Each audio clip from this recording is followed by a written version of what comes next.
This is revmicellehopkins.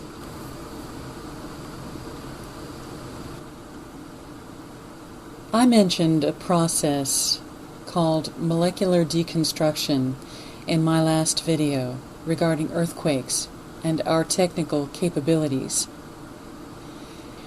Another term for that is molecular dissociation. When you take molecular dissociation to its ultimate end, we are capable of continually, infinitely dissociating part of a molecule with the other parts of the molecule until they are rendered an aerosol lighter than air. They're even smaller than dust, which would fall to the ground. They become an aerosol lighter than air. We have that technology. I'm going to show you one example of TTA rendered molecular deconstruction or molecular dissociation on an iron beam. As you'll notice here in this example, these iron beams are strong, straight up in the air, standing firm. They're metal. They're iron. They're standing straight up in the air. And we're going to watch as they begin to fall at their base, and before they hit the ground, before they even come close to hitting the ground, they are rendered dust.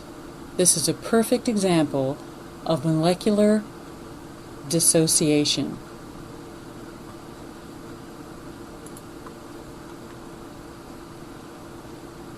In this first picture, very strong. The second picture, at the base, it begins to weaken and bend. The third picture, it's beginning to turn to dust. And you can see part is still metal, part is now dust. Some are so small they actually become aerosols and float away into the air. But this is becoming dust. It hasn't even hit the ground, and it has become dust. Now let me show you the fuller picture of this video and where it was taken.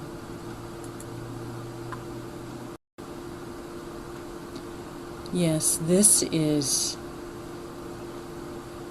the World Trade Center on 9/11. Over and over again we see this beam was rendered to dust, and I'm here to tell you that was done by a TTA. That was directed energy causing molecular dissociation,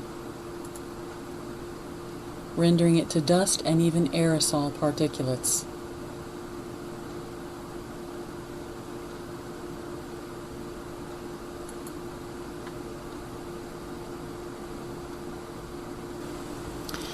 Now, if the powers that be can do that, what stops them from totally destroying believers? I'm here to tell you, if you don't believe God stands in the gap, you have to be blind. God Himself said, "They have begun to do this, then nothing they plan will be impossible for them." Jesus said, regarding the last days, if those days had not been cut short, no one would survive. But for the sake of the elect, those days will be shortened. We're going to be here through to the end, my friends. God, for our sakes, is going to shorten these terrible days ahead. God Himself stands in the gap. This is Rev Michelle Hopkins. Thank you for watching, and God bless you.